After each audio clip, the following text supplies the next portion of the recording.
Today, we're going to be talking about Russia's aggressive invasion of Ukraine. Is it likely to lead to World War III? That's what we'll be discussing today. Just a quick aside, curiously, have you noticed how Russia's invasion of Ukraine has suddenly ended the COVID-19 pandemic? When was the last time you saw the coverage of the pandemic from both the mainstream and the social media? Anyway, let's pass. That's not why we're here today. This is an eyewitness account of a 24-year-old Nigerian medical doctor who got stranded at the Poland-Ukraine border. I was begging. The official literally looked me in my eye and said in his language, only Ukrainians, that's all. That if you are black, you should walk. This dashcam video captured the moment the bombs hit, striking a residential neighborhood.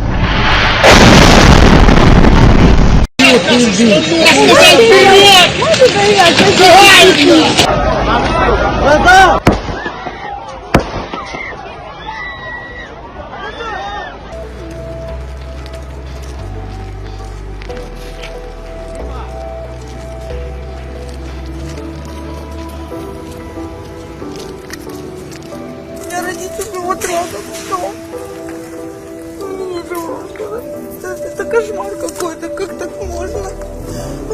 Вы просто посмотрите вот туда.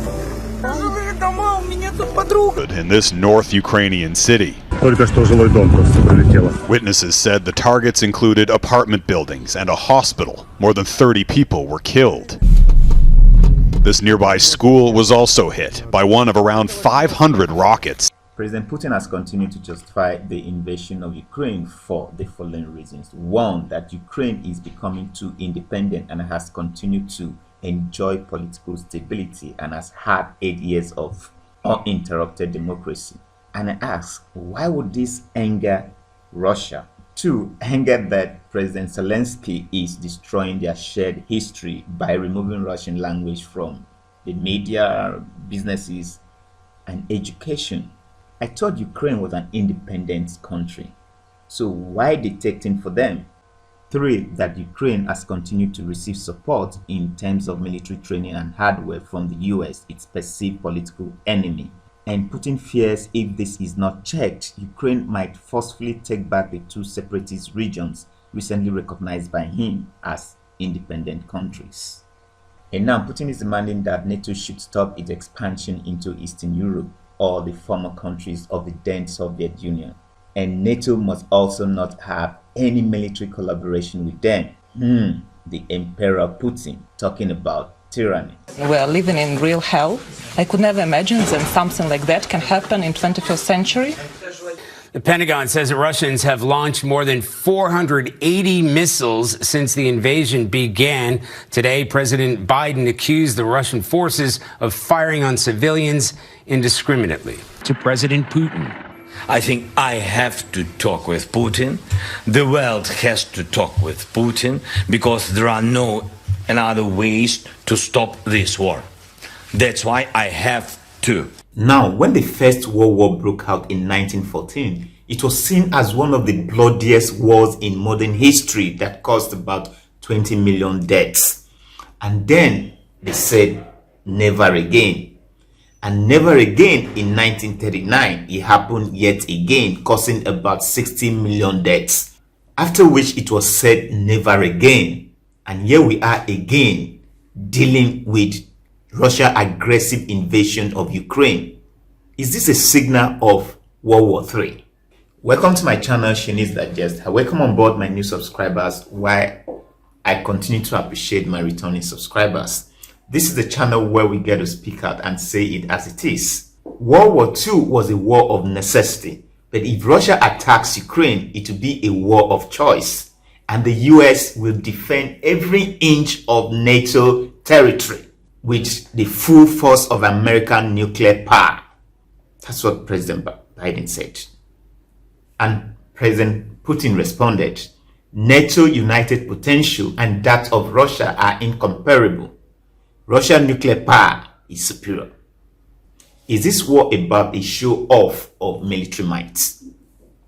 Without necessarily endorsing Putin's aggressive invasion of Ukraine, would America sit and watch Mexico, Cuba, or any country within the Central or Latin America form a military alliance with its perceived political enemies like Russia? Take a listen.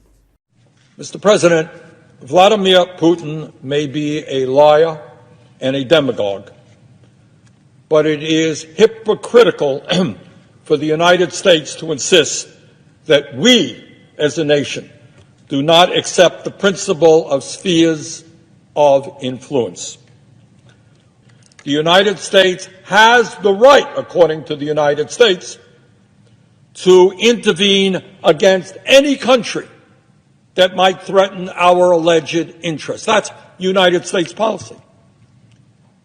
And under this doctrine, the United States has undermined and overthrown at least a dozen countries throughout Latin America, Central America, and the Caribbean.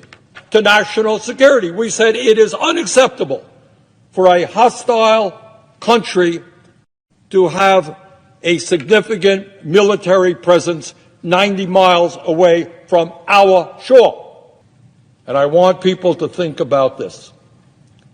Does anyone really believe that the United States would not have something to say if, for example, Mexico or Cuba or any country in Central or Latin America were to form a military alliance with the U.S. adversary? Do you think that members of Congress would stand up and say, well, you know, Mexico is an independent country. They have the right to do anything they want? I doubt that very much. That's really, really deep, very thoughtful. But does that excuse this aggressive invasion of Ukraine, this act of war? What's your thought on this? In any case, trying to justify the invasion of Ukraine on the premise that America has consistently effected regime change in other countries, so Russia has the right to do same and America has no right to interfere, seems like one is trying to edify oppression. And why is America always trying to show that it never does anything wrong, that all the problems in the world are caused by everyone else, never by the United States? Ukraine is just one of the 15 splinter regions that came out of the collapse of Soviet Union. So why is Ukraine so strategic to Russia? Ukraine shared a common history with Russia, and President Putin had once written an article on that, saying Ukrainians and Russians are one and the same people, and calls the interference of America as deliberate efforts to undermine this shared history with Ukraine.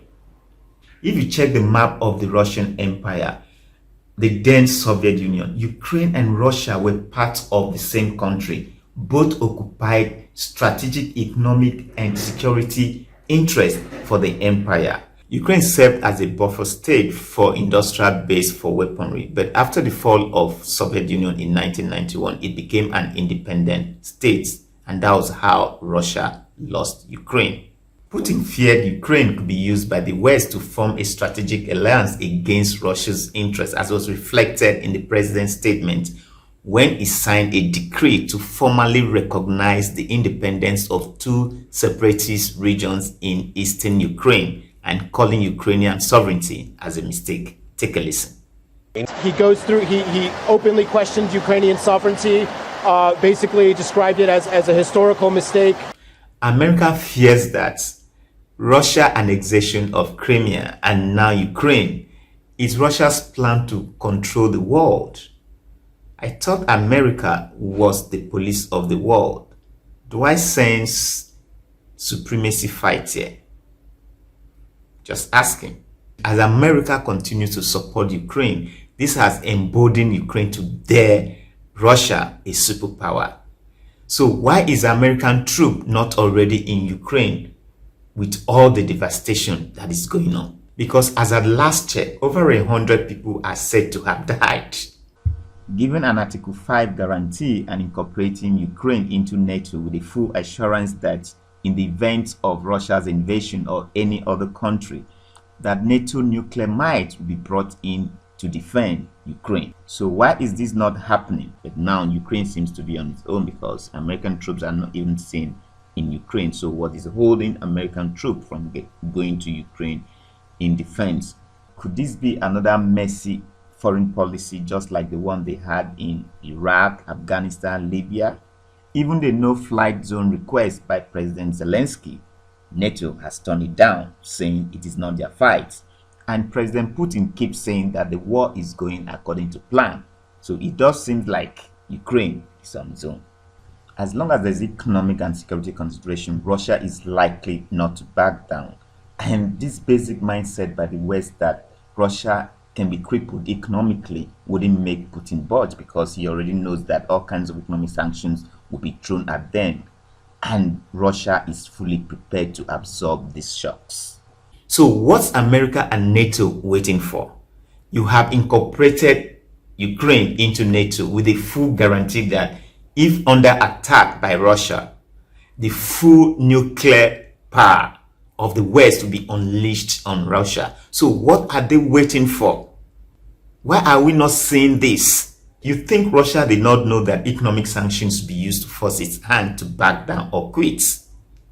I don't see Russia backing down or quitting on mere economic sanctions, because Ukraine matters to Russia. Ukraine is of vital strategic interest to Russia than it is to the West.